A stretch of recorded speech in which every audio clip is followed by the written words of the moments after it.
Entonces estábamos hablando de las características y las comparaciones que podrían intentarse hacer entre dos mercados que son de por sí distintos, que es el mercado spot y el mercado de contratos. El mercado spot, que lo voy a usar para la generación, y contratos, que lo voy a usar para atender usuarios finales o entre agentes.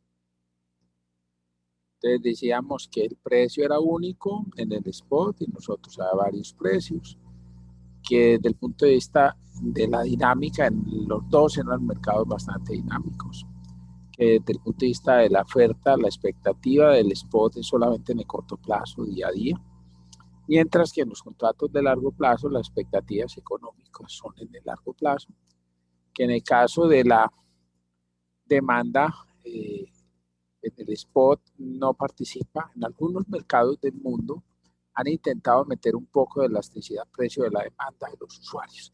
En Colombia hay ese intento. Están obligando a los comercializadores que digan cómo cambiaría la demanda si cambia el precio, pero eso es forzado, eso no es real, eso no es bueno. Realmente hay que admitir que la demanda es muy flexible a los precios.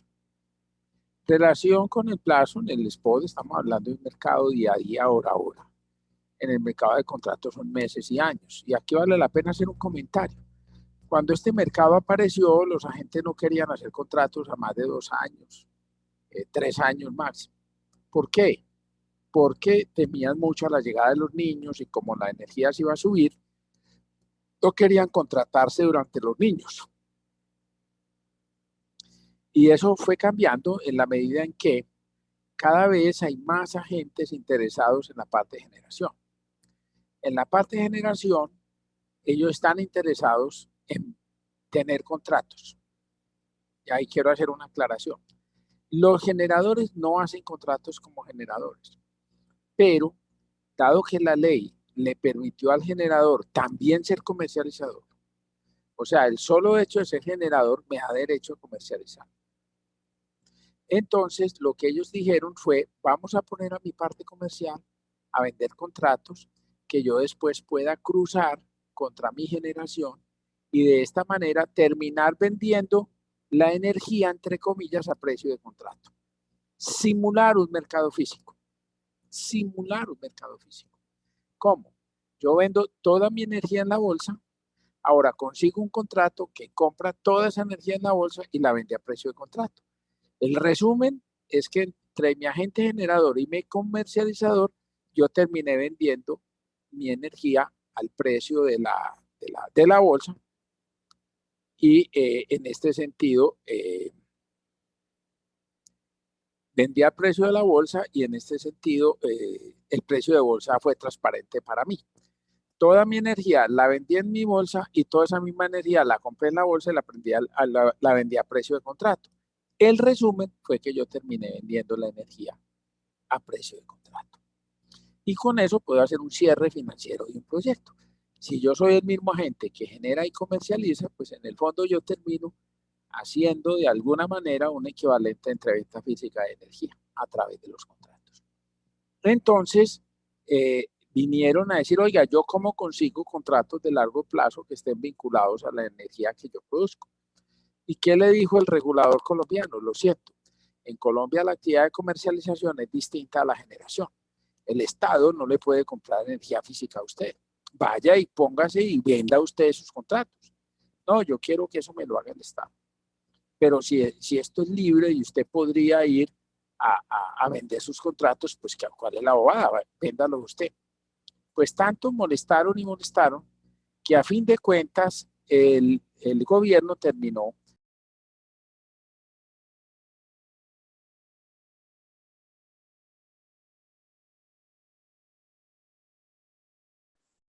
Profe, qué pena, tiene el micrófono apagado.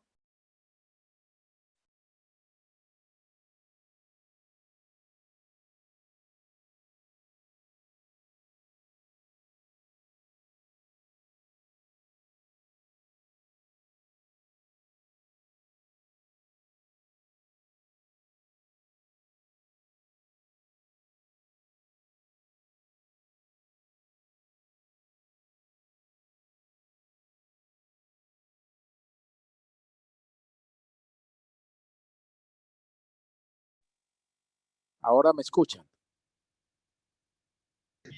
Sí, profe, ahora sí. Sí, señor. Un momento yo, que es que tengo una luz que se apaga.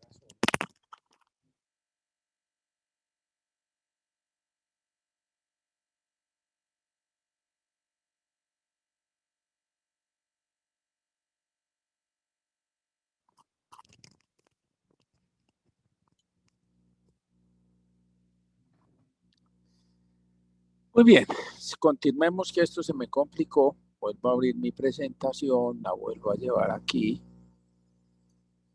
Abro esto. Debería hacerla aquí directamente y no molestar más. Voy a hacerla aquí y comparto la pantalla de este que está aquí. Share. Abro mi presentación. Y más bien estas. Me las llevo aquí. Y la pongo. Por favor, confírmenme. Espera un momentico que falta un pedacitico aquí. Confírmenme que están viendo la pantalla completa. Sí, señor, se ve completo. Ok, gracias.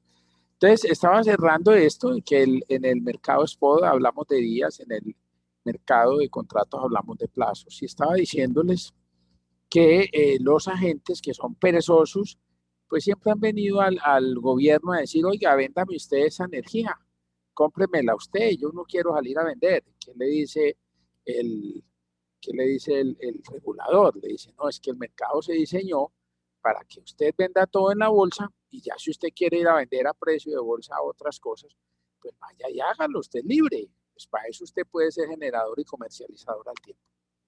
Y entonces ellos han dicho, no, no, usted, señor gobierno, véndanos esa energía, nosotros no queremos. Entonces el gobierno hace un año, menos de un año, en noviembre y octubre del año pasado, decidió hacer una subasta donde vendió contratos que se les vendieron a los comercializadores asociados a los generadores solares y eólicos. Entonces ellos de alguna manera terminaron vendiendo su energía, digamos, a un precio de contrato. Y eso les facilita a la hora de hacer lo que se llama un cierre financiero, que consiste en que yo meta en una hoja de Excel mis ingresos y mis costos. Cuando yo todo lo vendo en la bolsa, mis ingresos tienen una gran volatilidad. Entonces yo no puedo pues decir cuáles van a ser, es muy difícil. Mientras si yo lo vinculo a un contrato, pues ahí en mis ingresos mato el precio de bolsa y termino metiendo el precio de contrato, que ese sí puede ser un valor fijo. Y entonces eso, con un contrato a 15, a 10 años, probablemente me haga un cierre financiero mucho mejor. Eso fue lo que pasó. Y entonces los actuales agentes del mercado, los comercializadores, también empezaron a hacer contratos de largo plazo. Hoy en día, ustedes consiguen contratos a 10 años y a 15 años. Hace 10 años era imposible pensar que alguien te vendiera energía a 10 o 15 años. Hoy en día, prefieren los agentes vender a un precio que ya conocen que exponerse a lo que está pasando ahora en el mundo con toda la entrada de estas energías alternativas que no sabemos cuánto van a bajar el precio. Yo prefiero coger un precio y mantenerlo 10 años que eventualmente correr el riesgo de que llegue por ahí alguna celda solar a 10 centavos de dólar el kilovatio. Entonces, que me tumbe todo. Como aquí los precios han venido bajando de forma muy dramática, las celdas solares han bajado tremendamente, que era lo que yo les estaba diciendo ahora antes de cortar. Y es que en el mundo se esperan unos hitos históricos. El primer hito histórico es cuando la energía eléctrica iguale a las energías no convencionales como el aire, el eólico y el solar. En este momento todavía están un poquito más caros los eólicos y solares, pero ya están muy cerquita a los hidráulicos. Yo diría que en cuestión de unos 4 años ya no hay que darles esas cabelas que daba la ley 1715 en términos de tributación, en términos de aranceles, en todos esos que hablaba yo ahora y decía que eso no lo apoyaba el regulador por no ser neutral tecnológicamente. Pero el regulador dijo, si eso lo decide el gobierno y da cabelas allá, pues allá el gobierno, pero yo pues como regulador no voy a hacer diferencias en los precios de mercado. Y a eso les conté toda la historia de qué pasó con el desarrollo industrial de Antioquia a raíz de que se dejaron esas diferencias y se puso un precio único nacional. Eso tuvo implicaciones importantes para las regiones como en el caso antioqueño, que a mí me parece, como lo dije en esa reunión, que yo como paisa no estaba pidiendo que volvieran a meter precios nodales ni diferencias para beneficiar a los paisas que tenemos energía más barata, que a nosotros no nos importa. Ya nosotros nos dimos la pela como paisas de que el precio de la energía va a ser uno solo y por esa razón ya sabemos que nuestra ventaja competitiva no está en la energía, no por lo menos como precio, sino que va a estar en servicios y valores agregados que hagamos con la energía. Y el reto de los paisas justamente va a ser entonces hacer muchas empresas de desarrollo de software, trabajar inteligencia artificial, y por eso les decía yo en alguna parte del curso, estoy en sistemas, muchachos, estoy en programación. Eso va a tener mucho futuro porque la próxima generación es la generación de la información. Todo lo que ustedes aprendan, complementario a lo que están aprendiendo la carrera, desde el punto de vista, digamos, el punto de vista de desarrollo, en términos de software, en términos de data análisis, en términos de minería de datos, en términos de inteligencia artificial, en términos de optimización y en términos de comercialización por red, todo eso se va a convertir en una ventaja competitiva para ustedes como profesionales.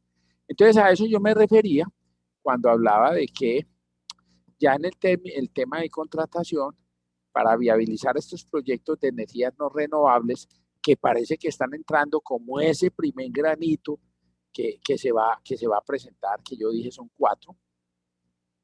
Cuando la generación sea solar y eólica, el costo por kilovatio hora se iguale con el de la hidráulica, que ya están cerquita. Ahí va a haber un gran cambio porque un país como Colombia pues va a pasar mucho a la generación eólica y solar. Va a pasar mucho a eso porque ahí tenemos mucho por desarrollar, 15 o 20 mil megavatios que seguramente van a durar para varios años en Colombia, y nuestra matriz, como se esperaba, como se luchó, va a tener una complementariedad en sol y viento interesante en los próximos 10 años o más, que podamos llegar a tener un 20, un 30% de generación con estas fuentes, digamos, alternativas a las convencionales que hoy tenemos.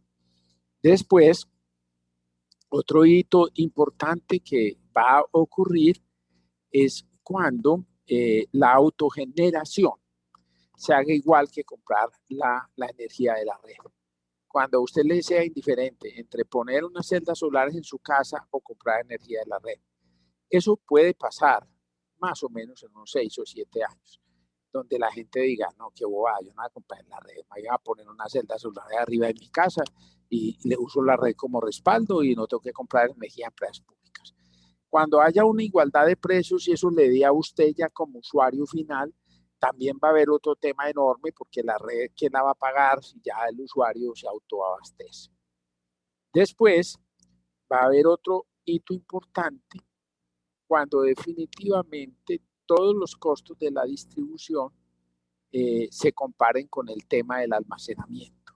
Y en lugar de usted tener un respaldo de la red, usted prefiera tener más bien unas baterías bien berracas en su casa para que le sirvan de respaldo y no tienen que pegarse de la red, que son las redes completamente aisladas, donde usted ni siquiera va a pegar de empresas públicas. Incluso yo tengo un ingeniero que hizo eso en su finca y le ha ido perfectamente. El hombre que hizo, puso celdas solares, puso baterías y toda su casa la alimenta con las baterías y no tiene red de empresas públicas de Medellín para nada. Vive independiente y no le falta nada, a todo le parece extraordinario, tiene todas sus cargas y todo lo alimenta el sol. Entonces eso es otro mundo interesante que va a pasar.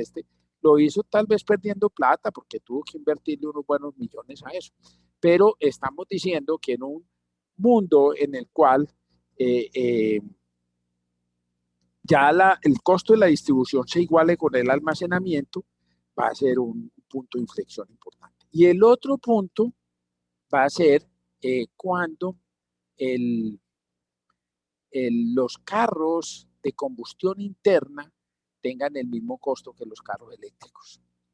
Eso también va a ser una realidad por los lados de unos 5 años en adelante, 7 años en adelante, donde todo el mundo va a decir que van a seguir comprando carros a gasolina, hermano.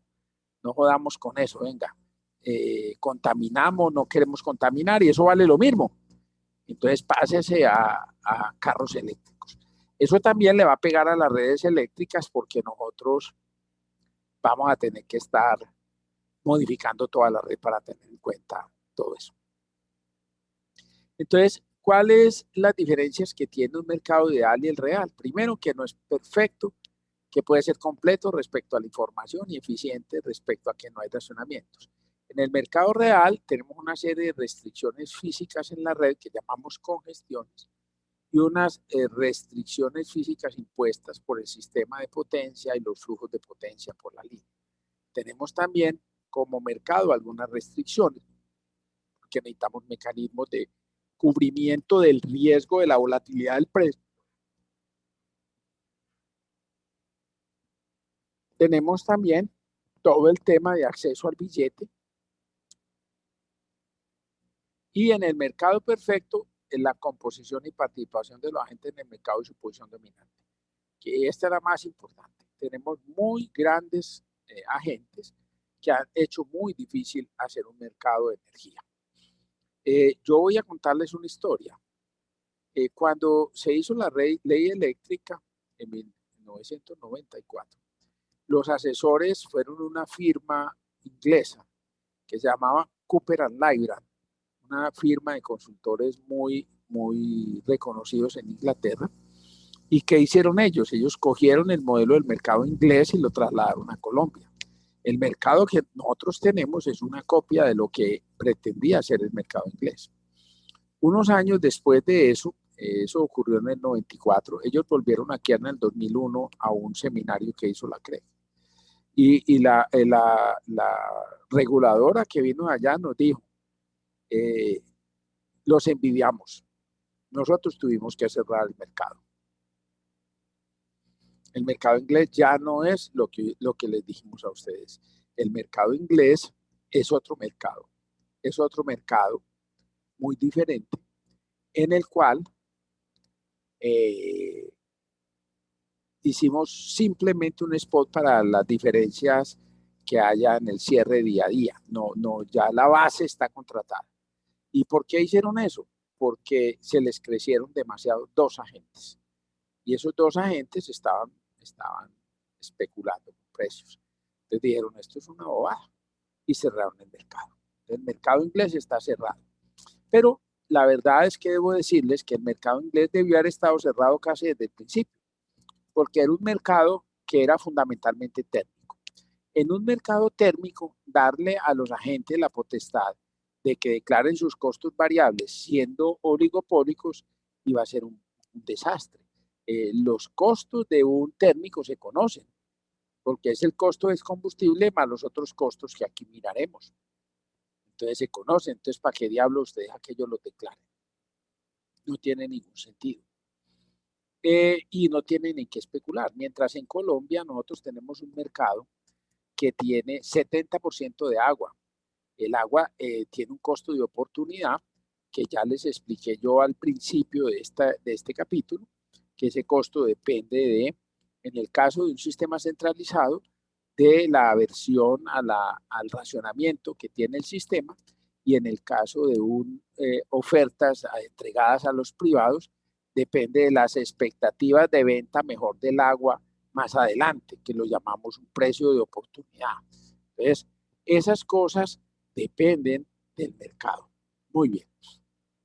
Y hay unas restricciones como mercado eficiente, que es la asignación eficiente de los recursos, que tiene mucho que ver con las restricciones, porque muchas veces a mí me toca prender generadores que no están en mérito, pero están en una posición de dominio porque la red está fragmentada, hay sobrecargas, no se hicieron los proyectos de transmisión que se había que hacer y hay problemas operativos. Acuérdense que nosotros formamos el mercado diciendo, vea señores, Hay una curva de demanda y una curva de oferta. La curva de demanda es inversa porque mientras más cantidad tenga el mercado, menos disposición a pagar tienen los consumidores. Y en el caso de la oferta es creciente porque mientras más crezca la demanda en el mercado, más necesidad tengo de prender modos de producción más ineficientes. Por lo tanto, el último que yo prenda para atender toda la demanda es el que va a determinar el precio de la bolsa. En el caso pues de los mercados incrementales se dice que en el cruce de la curva de oferta y demanda obtenemos el precio que se debía almacenar y que toda esta área que el consumidor estaba dispuesto a pagar y terminó pagando esto se va a llamar el excedente del consumidor, que es digamos la ganancia que tiene el consumidor, que toda la diferencia entre el precio que terminó pagando y lo que había estado dispuesto a pagar. Y todo lo que está abajo es el excedente del productor, en el sentido que el productor estaba dispuesto a generar a estos precios, que eran sus costos variables, y le terminaron pagando a todo el mundo este precio. Este excedente del productor es el que dijimos que en este tipo de mercados cubre la utilidad más los costos fijos. Ahí es donde compite el sistema. Entonces las plantas se remuneran con esa teoría incremental o marginal de precios, donde hay una cantidad de precios variables hasta que llega un último generador que declaró su precio variable y terminó colocando un precio de la bolsa.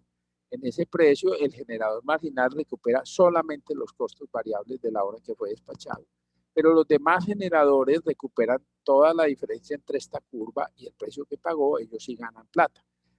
¿Cuál es el punto? Que si esta es una máquina todo el tiempo la misma, pues nunca va a recuperar sus costos variables. O lo que es peor, si más allá hay otras máquinas que nunca salen despachadas porque tienen costos variables muy altos, esas máquinas jamás recuperarán ni siquiera sus costos fijos. O sea que no deberían estar en el mercado.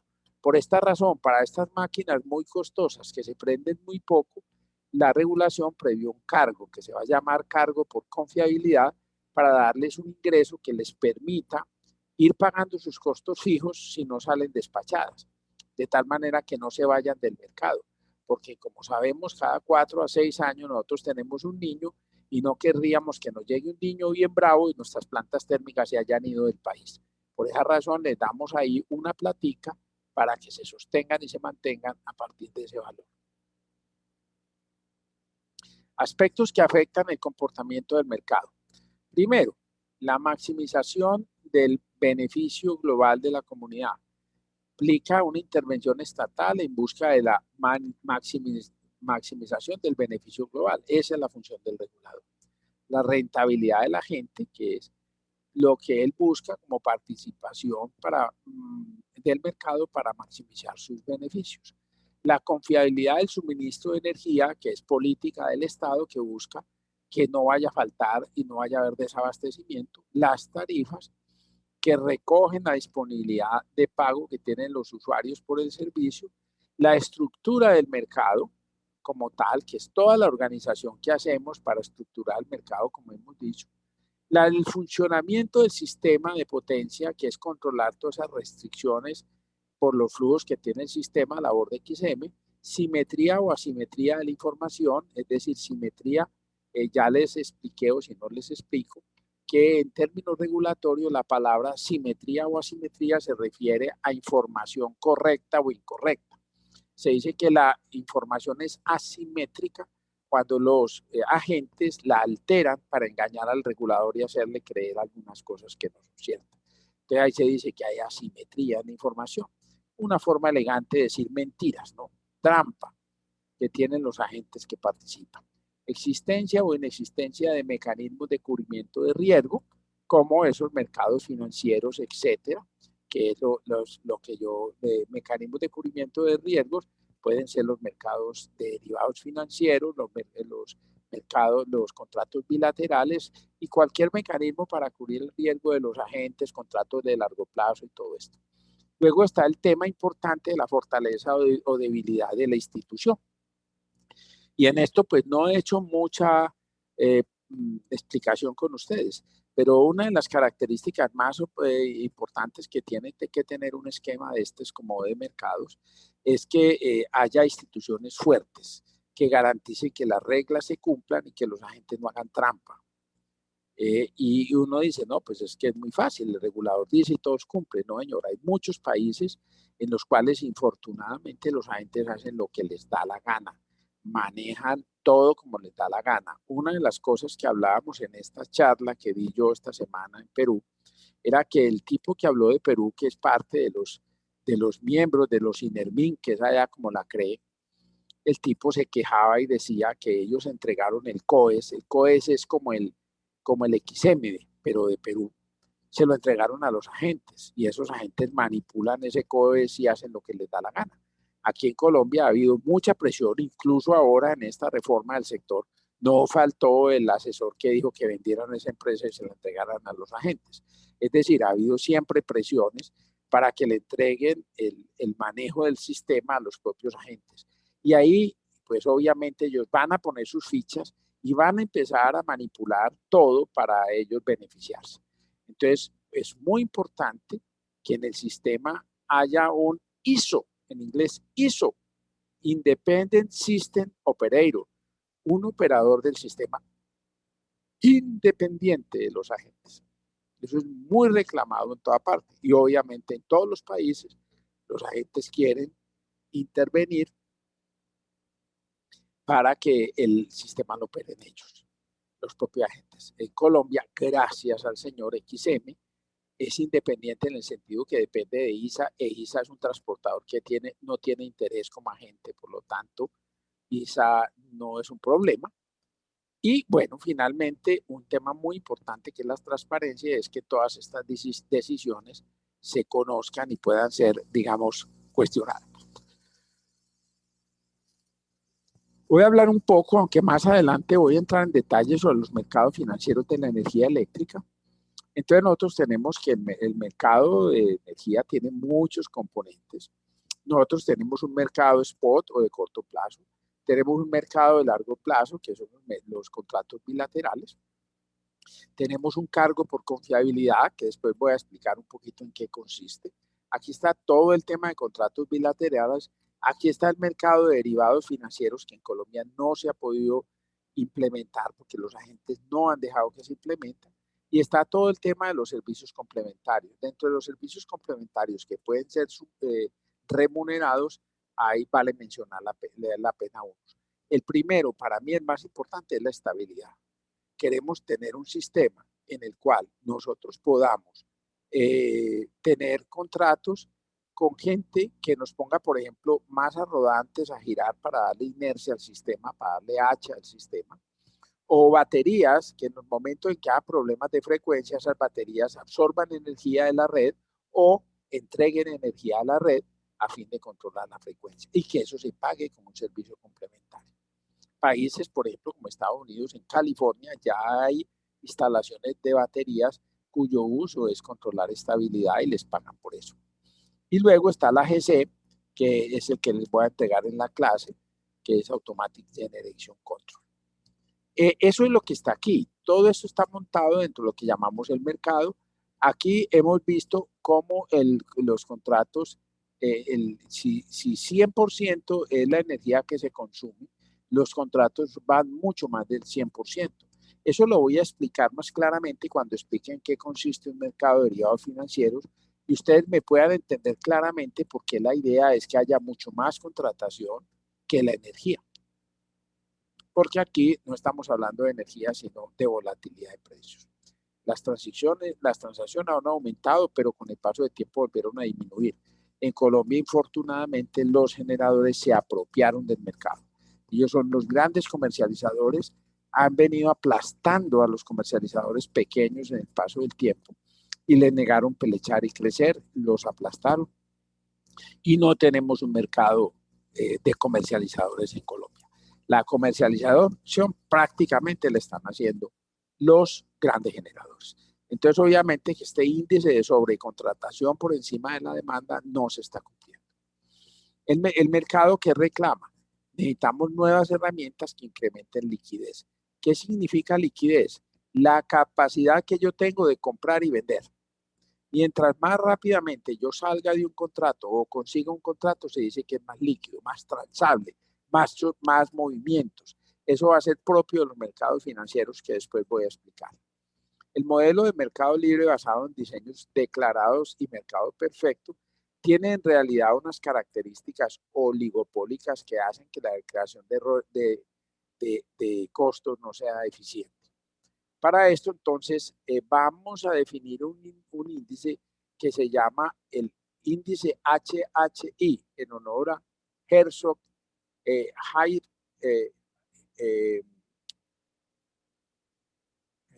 otro se llama Herzog y el otro se llama Herfindahl.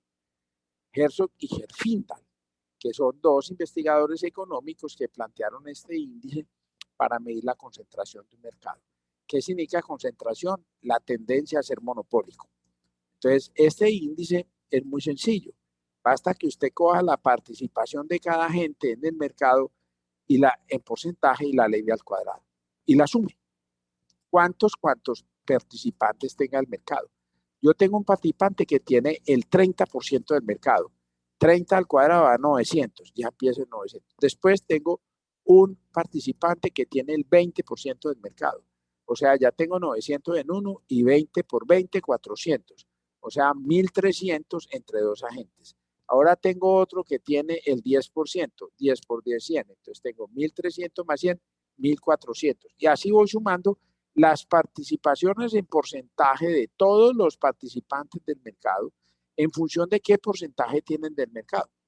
Entonces, un mercado bien perfecto, supongan ustedes que fueran 100 agentes, cada uno del 1%, el Herfindahl daría 1 al cuadrado, da 1, 100 veces, entonces daría 100. O sea, un Herfindahl de 100 es un mercado súper ideal. Imagínense ustedes un mercado de 100 agentes, cada uno del 1%, espectacular, súper. Mientras más bajito sea ese índice, mejor es el mercado, más perfecto es. Pero usted coge, por ejemplo, el mercado colombiano, el Herfindahl del mercado colombiano está más allá de 2.000. Y eso ya corresponde a un mercado muy concentrado, es decir, muy pocos agentes. Ya es peligrosamente concentrado.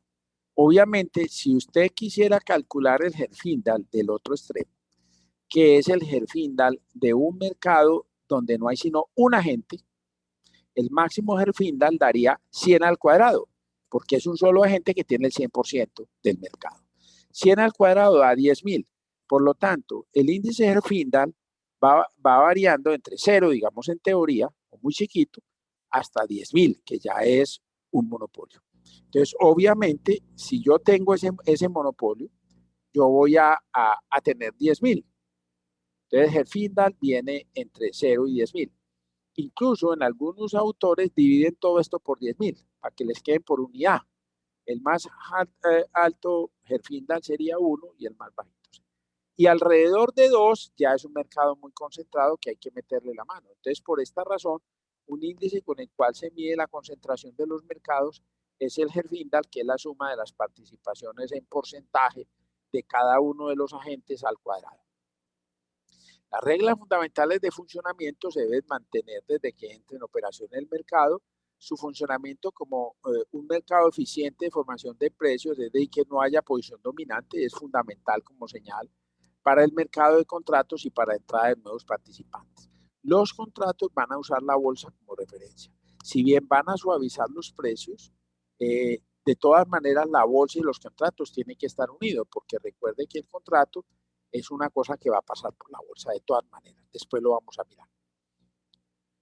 Sin duda, una recomendación es que hay que trabajar mucho en los mecanismos de monitoreo y seguimiento. Yo vengo llamando la atención de que el mercado colombiano cada vez está siendo más peligrosamente concentrado. No solo porque los agentes están cada vez más grandes, sino también por el hecho de que hay tantas energías que no tienen costo variable. El agua no tiene costo variable, es un costo de oportunidad. El sol no tiene costo variable, es un costo de oportunidad. El viento no tiene costo variable, es un costo de oportunidad. Y estas últimas formas de energía, para colmo de males, tienen un problema. No hay cómo almacenarlas. El agua, si tiene embalse, lo puede almacenar. Pero hoy en día, ¿qué es lo que está pasando? que el agua que estamos haciendo, construyendo centrales, todas son filo de agua. Quiere decir, aquí en este país nadie está construyendo embalses. Y al no haber embalses, no hay cómo guardar el agua. Y al no poder guardar el agua, pues entonces, ¿cómo vamos a mirar el mediano y largo plazo? Todo el mundo está ofertando para mañana, para mañana, para mañana. Por lo tanto, no estamos mirando el largo plazo. El largo plazo lo vamos a tener que mirar con embalses que no hay o con térmicas que no queremos. Entonces, infortunadamente, nosotros estamos enfrentados a un tema que yo vengo insistiendo en Colombia, pero que no me paran bolas. Y es cómo vamos a hacer para guardar energía, no para una hora ni para un día, para guardar energía para 6 meses, para un año, para tener los grandes embalses como el Peñol, como Urrá, como Sogamoso, todos esos embalses, cuando, y qué me van a decir los ambientalistas y los socialistas. Van a decir, no señor, usted no va a dañar la naturaleza para guardar agua, con nosotros no cuente. Entonces, en el afán de no cambiar la naturaleza, no vamos a tener formas de guardar energía, excepto que desarrollen mucho el tema de baterías en gran escala, que lo dudo por lo menos en el mediano plazo, o que encontraran otra forma de almacenar energía, no en grandes volúmenes. Hoy almacenamos energía en supermagnetos, almacenamos energía en supercondensadores, almacenamos energía en estaciones de generación bombeo y almacenamos energía en aire comprimido dentro del suelo o en tanques con aire comprimido e incluso se puede almacenar energía en frío, en neveras, gigantes neveras que guardan 50 y 100 megavatios. Pero ¿eso qué me permite? Me permite usar energías un cuarto de hora, 20 minutos, 2 minutos para estabilidad, o me permite eventualmente guardar energía de la mañana hasta por la noche. Eso, para las necesidades de un país que son de abastecimiento energético, en 6 meses, en un año, eso no va a servir para nada. Entonces, ¿qué vamos a hacer para garantizar que tengamos energía de base para pasar un niño? Y la respuesta es simple, pero dolorosa. Térmicos. Necesitamos térmicos. Y yo insisto, Colombia tiene 30% térmicos, pero todo esto va a seguir creciendo y a ustedes les va a tocar cuando los térmicos pasen a ser el 20 o el 15. Y también voy a hacer un vaticinio. Cuando eso pase, les va a tocar cerrar el mercado. Porque usted no puede sostener un mercado donde todos los precios son subjetivos y todos los precios no tienen una referencia. Brasil jamás pudo liberar un mercado. ¿Por qué? Porque el 90% de la energía ya era hidráulica. Entonces, ¿cómo le pongo precio al agua? La única manera de ponerle precio al agua se las expliqué a ustedes. ¿Cómo se les pone precio al agua? Dije, centralizadamente, con un programa de optimización que en lugar de mirar mejores precios para especular más en el largo plazo, esté más interesado en mirar, evitar el racionamiento en el largo plazo.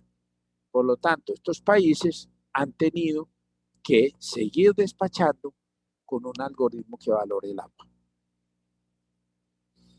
Entonces, ese algoritmo es el MPODE, es el DOC, es todos estos programas que tenemos en el sistema. Programas que optimizan para minimizar el racionamiento. Eso es lo que buscan los programas, el despacho. Okay. Pero eso corresponde a despacho centralizado. Alguien me iba a hablar. Sí, señor. Entonces, pues usted nos comenta y nos da como la idea de la dificultad que se va a presentar en el futuro. Esta dificultad, pues yo tuve la oportunidad de estar en estos días en el Congreso de Generadores Hidráulicos y ellos también se plantean como la misma dificultad. ¿De qué forma nosotros en este instante, pues que ya casi somos ingenieros, podemos salir al mercado y plantear nuevas ideas o plantear nuevos acuerdos con estas autoridades ambientales que no están permitiendo la construcción de nuevas presas? Y que muchas decisiones de ellos son políticas, porque ellos comentaban, pues por ejemplo Isagen comentaba que mientras Cornare tiene unas políticas para la construcción de alguna presa, en Santander tienen otras, en Huila tienen otras. Entonces, efectivamente. No, obviamente aquí ya está el ANLA. La ANLA es la Agencia Nacional de Licencias Ambientales, que ha tratado de unificar, porque cuando usted hace una pequeña central hidroeléctrica, probablemente la entidad competente para darle la licencia es la regional. Entonces eso depende de hasta dónde tiene que ir usted. Tiene que hacer un estudio de impacto ambiental o tiene que hacer simplemente un análisis de alternativas, ¿cierto? Entonces, eso depende de primero qué autoridad le corresponde a usted. En eso tiene razón lo que dijeron allá. Las autoridades ambientales son muy distintas si están en Boyacá que si están en Antioquia. Entonces, cada uno de rasca. Pero cuando se trata de proyectos grandes, ya los toma en la ANLA. Y la ANLA sí es de nivel nacional. ¿Cuál es el problema que tiene, digamos, este tipo de entidades que indudablemente las necesitamos? Sí, es verdad.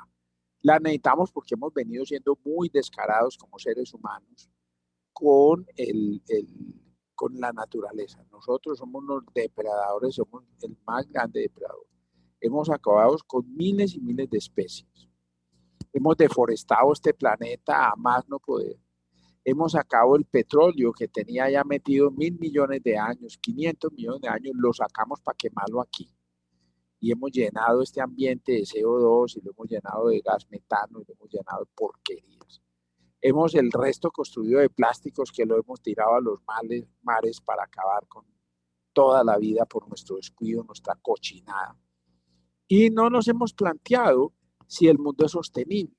O sea, todo esto que pasó desde la época del carbón, de la era del carbón en 1800, hasta el desarrollo industrial y la época de la gasolina en los 900, más agregarle el desarrollo del sector eléctrico, que fue todo el siglo XX, todo eso llevó a que llenamos el mundo de gases de efecto invernadero y acabamos con la naturaleza.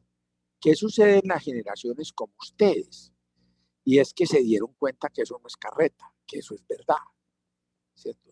Como siempre hay gente que cree que es carreta, como todavía hay gente que dice que el coronavirus es una bobada. Entonces, cada uno piensa lo que quiera, gracias a Dios son poquitos. Pero en general el ser humano ya admitió que puede que el mundo se caliente cada 300.000 años. Alguna vez me gané un regaño por decir esto. Pero le digo, sí, el mundo se calienta cada 300.000 años y estamos llegando a los 300.000 años. Por esta época tenía que llegar el calentamiento.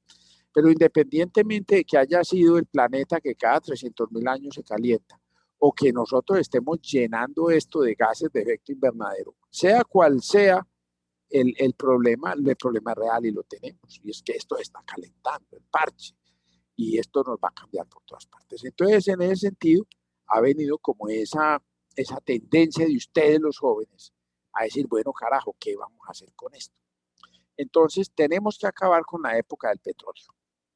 Tenemos que decirle al hombre que no siga sacando cosas de abajo, que debe sacar escasamente lo necesario y que lo que debe hacer es recircular los hidrocarburos que tienen arriba. Porque recuerden que esto es un proceso que lo hace el sol. Recuerden fácilmente cómo es esto. El paseo que se llama la fotosíntesis es un paseo eléctrico, porque todo es eléctrico. Alguna vez me lo estudié todo y es una berraquera el intercambio de los iones de magnesio, el ATP. Es una belleza, pues, pura electricidad. Como debe ser, porque realmente todo es eléctrico. Entonces, ¿qué sucede? El sol coge las moléculas de CO2 y en los organismos que son capaces de hacer fotosíntesis, ellos unen eso con agua y forman hidrocarburos, que son cadenas de hidrógeno con carbón. Y de ahí liberan oxígeno como, digamos, residuo de esa operación sale el oxígeno al aire. El oxígeno, debo advertir que no es tan bueno como la gente dice, el oxígeno mata. Nosotros necesitamos el oxígeno, pero los primeros microorganismos que hubo en la Tierra no usaban oxígeno y vivían eternamente, no se desgastaban. ¿Por qué nos desgastamos los seres vivos modernos? Porque usamos oxígeno. El oxígeno oxida y degrada y nos mata. Los primeros microorganismos eran eternos, vivían como las anémonas del mar que no mueren nunca, que se reproducen ellas mismas y son ellas mismas, ellas se van partiendo y no se mueren, pues excepto que algún depredador o algo las mate, pero si no, ellas vivirían, digamos, eternamente. Y la ventaja que esos animales tienen es que no consumen oxígeno. Cuando consumen oxígeno, entonces mueren. ¿Qué sucede? En alguna vez en el universo, aquí en nuestro planeta, algún microorganismo produjo oxígeno y eso empezó a matar a los otros y este microorganismo pelechó, se comía a los otros y empezó a generar oxígeno. Ese oxígeno salió de los mares y se llenó en los mares y entonces empezaron a aparecer seres que dijeron, bueno, ya que está el oxígeno aquí, qué huevo, usémoslo pues. Entonces empezaron a usar el oxígeno, pero el precio de usar el oxígeno fue, entonces nos vamos a morir. Entonces los organismos que dijeron, pues sí, nos vamos a morir, pero mantengamos la información genética. Y se dedicaron a hacer el amor y crearon los sexos y empezaron a decir, bueno, yo me muero, pero le dejo la información a mi hijo y a la vez mi hijo al otro. Y llegamos al mundo en el que estamos, un mundo al que llegamos por culpa del maldito oxígeno, no somos de vida eterna por el oxígeno. Y hoy pues nosotros queremos depender del oxígeno. ¿Por qué? Pues porque dependemos del oxígeno. Infortunadamente, esa fue la composición con la cual fuimos exitosos, a pesar de que el precio es la muerte. De todas maneras, el oxígeno nos hace falta. Entonces, la fotosíntesis toma agua, toma CO2 y de ahí genera cadenas HC y libera oxígeno al aire. Y ahí se forma todo esto. Entonces, cuando yo libero de la energía que está en estas cadenas HC de hidrocarburos, pues vuelvo a tirar el CO2 al aire y vuelvo otra vez a joder el ambiente. Entonces, lo que tenemos que hacer en un futuro es sencillamente decir que no vamos a sacar más hidrocarburos.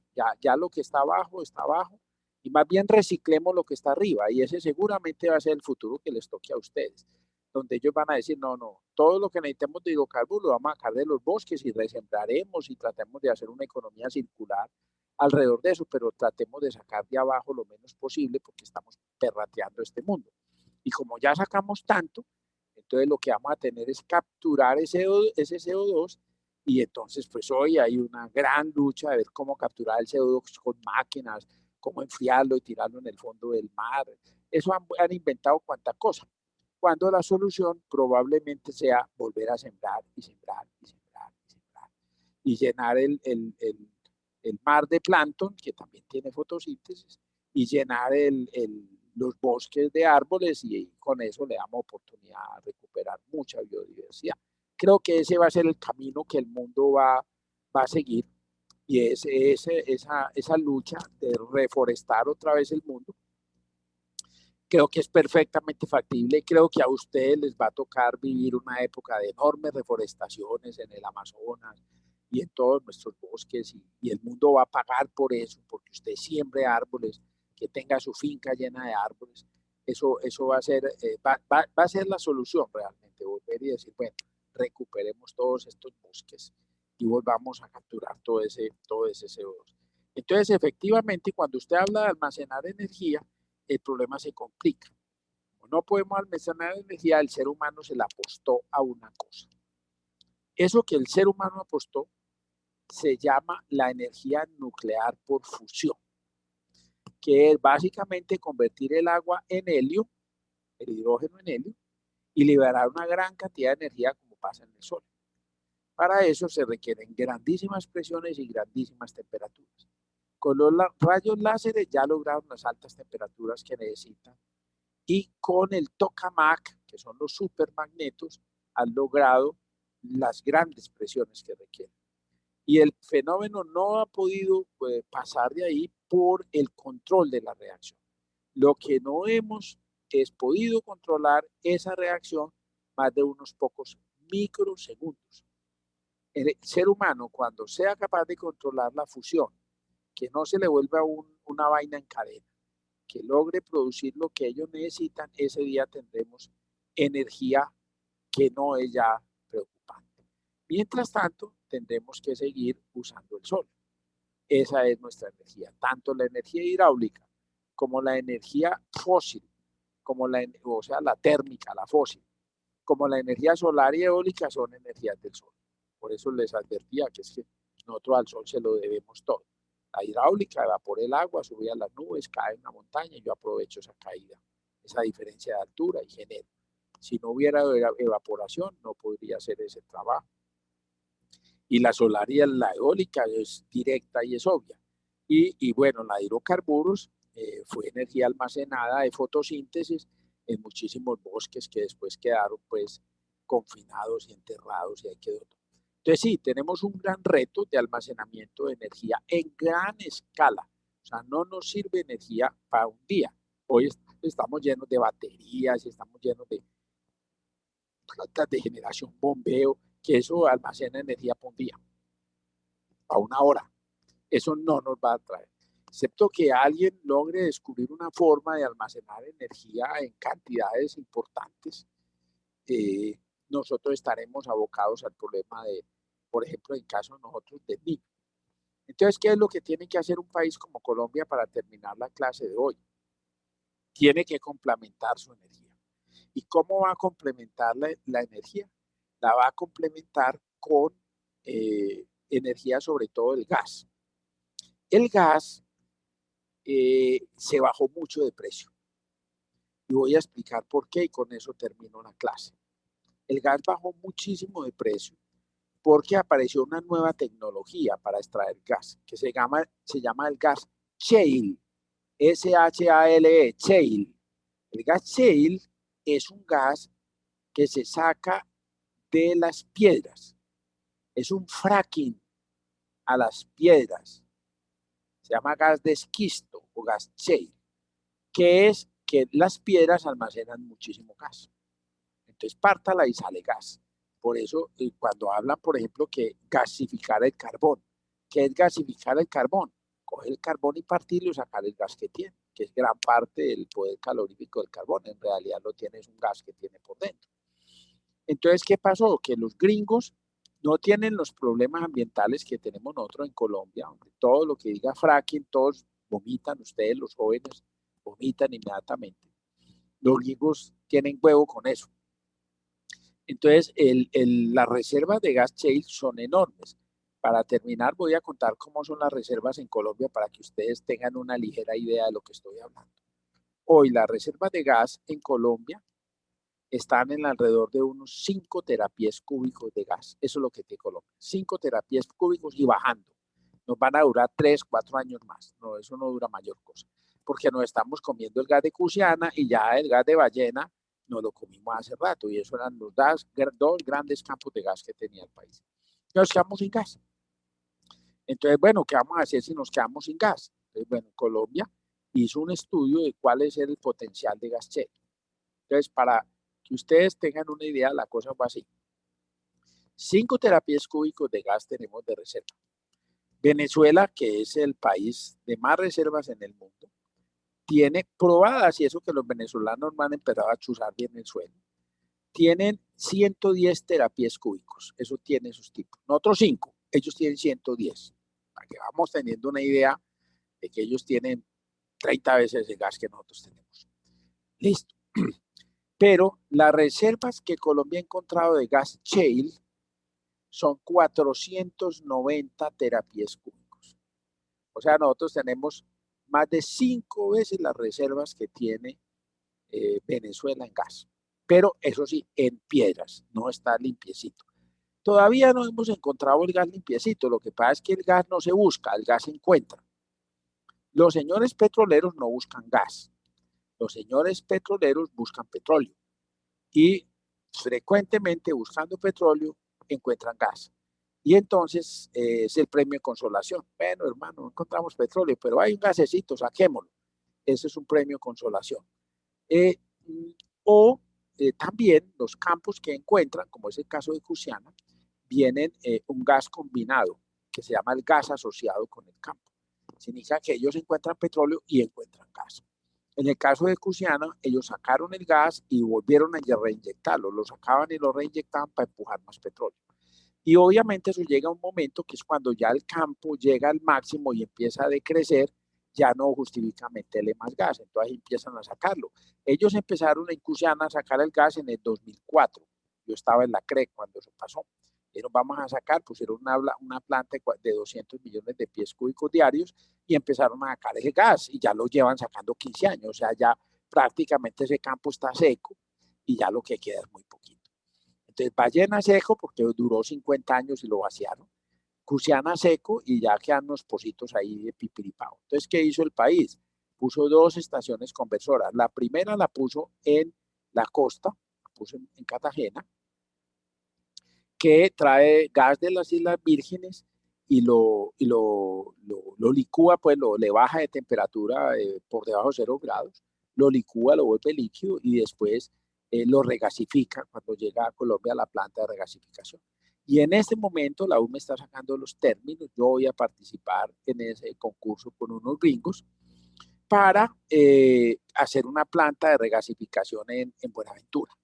Entonces vamos a tener gas por abajo y gas por encima. Y los gringos felices, porque esos tipos están tuquios en gas, entonces el gas, va a haber gas por unos años, que el gas hoy no está siendo atacado por los ambientalistas, pero pónganle la firma que a la vuelta de 10 años, 15 años, cuando ya se acabe toda la pelea que tienen ellos contra el carbón, contra el petróleo, contra todo, se la van a montar al gas. No obstante, de aquí a que eso pase, Colombia tiene que tener reservas térmicas. Y ahí yo pienso que la política energética colombiana tiene que darle un peso grande a la generación térmica y debe cambiar un poco de barreras que crearon ahí tontamente para darle participación a plantas térmicas importantes, a gas en el país, así sea gas importado, pero dar plantas grandes. Estoy hablando que Colombia puede estar necesitando 4 o 5 mil megavatios en gas. ¿Para qué? Para lograr esa complementariedad que necesitamos en los niños y esa señal de precios concomitante con un mercado que es un mercado muy volátil porque hay mucha agua que tiene un precio que es un precio muy subjetivo.